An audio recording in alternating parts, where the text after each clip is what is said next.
Bien sûr, de crypto, les infos crypto pour ceux qui n'ont pas le temps. Le retour du BTC sous les 19 000 dollars, c'est les quelques indicateurs qui nous indiquent cette possibilité sur les prochaines 48 heures. C'est ce qu'on va voir ce matin. Et puis, je vais aussi essayer d'être un peu plus pédagogique puisque je dis que discuter avec un abo hier sur Instagram qui me disait que c'était pas forcément clair pour ceux qui démarraient les longues short ratios et toutes ces conneries. Je vous ferai peut-être même une vidéo dédiée que j'appellerai sûrement qu'est-ce qu'il raconte l'autre connard pour que vous compreniez les termes techniques et ce que je raconte.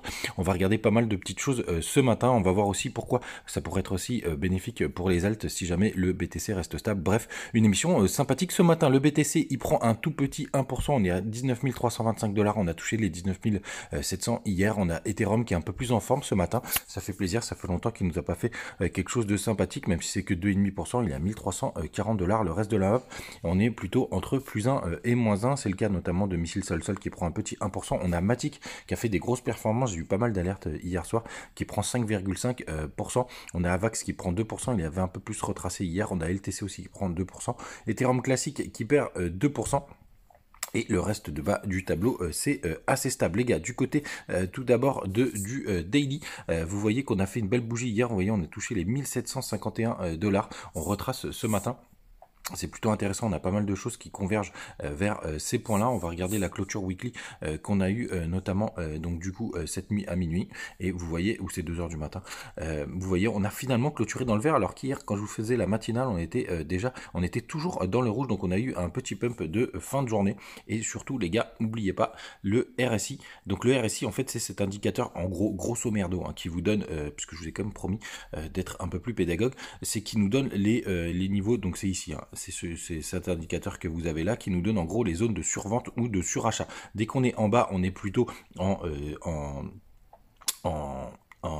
en sous-vente, pardon, voilà. On est plutôt en surachat quand on arrive ici, c'est que ça achète trop, et là on est en sous-achat. Donc par exemple là, ici on considère plus qu'on est en sous-achat. Désolé pour le petit bug, j'ai tellement l'habitude de le voir et le vulgariser, c'est pas forcément facile. Donc quand on arrive en haut, c'est plutôt des zones de vente tout simplement parce qu'il y a beaucoup trop de monde qui achète, donc c'est au-dessus des 70. Et pareil, quand on est en bas, c'est plutôt des zones d'achat puisqu'il y a très peu de monde qui achète, on est en sous-achat. Bref, ça c'est dit pour le RSI. Et surtout les gars, je voulais vous montrer toujours la moyenne mobile 300. Personne vous en parle, mais moi je vous en parle avec justement qui est situé aux 17 800 dollars, qui pourrait pour moi être une bonne zone de support. Les gars, on continue avec les autres indicateurs et surtout pourquoi, on va commencer d'ailleurs par celui-là, pourquoi je pense qu'on pourrait toucher les 19 000 18 750 dollars sur les 2 prochains jours. Ben, c'est tout simplement à cause des Max Payne Press. Alors qu'est-ce que c'est les Max Payne Press? Quand vous pariez, quand vous faites du trading, vous pouvez parier d'une autre manière en achetant des puts et des calls. En gros, quand vous achetez des calls, ça veut dire que vous voulez miser à la hausse, et quand vous achetez des puts, ça veut dire que vous voulez miser à la baisse. Et il y a un endroit qui est la zone qui fait le plus de mal aux personnes qui ont investi, donc qu'on appelle le Max Payne Price, donc maximum de souffrance prix. Et cette zone, elle est aux alentours elle est aux 18 750 dollars, et les clôtures c'est à 10 heures les gars, le matin en heure française.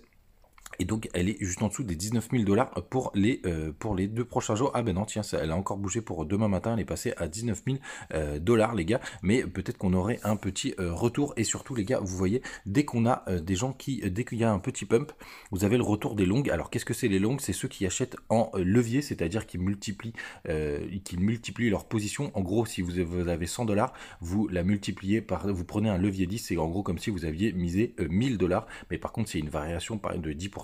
Vous faites liquider, ça veut dire que vous perdez définitivement votre position, et c'est ce que chasse le marché puisque ça fait gagner beaucoup d'argent pour les exchanges.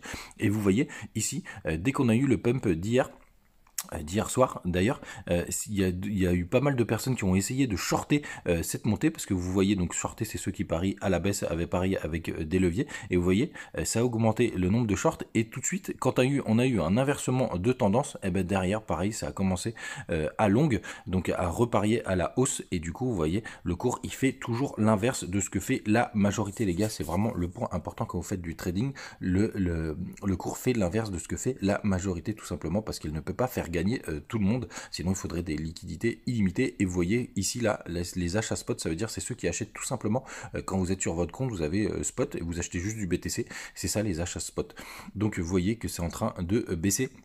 Donc pour l'instant cette correction pour moi elle est tout à fait saine, elle est tout à fait logique. Je pense même qu'il faudrait qu'on aille chasser les stops qui se situe justement sous, on va regarder tout de suite sur BitGet, les stops les plus proches, ils sont juste en dessous de cette fameuse mèche qui est hop au 18 630 $. Donc je pense vraiment qu'on pourra avoir un petit retour dans les prochaines 48 heures. En tout cas, à minima au 19 200, puisqu'on avait la clôture du gap, la 19 195. Donc je pense vraiment qu'on va y aller. Et ça peut être une bonne chose. N'empêche cette stabilité du BTC, puisqu'on pourra avoir les alts qui commencent à performer. On l'a notamment du côté d'Ether. Donc ça, c'est plutôt pas mal. Qu'est-ce que je voulais vous montrer d'autre? Oui, trufflation, on a les chiffres de l'inflation qui remontent un petit peu. Hier, je crois qu'on était à 7,80.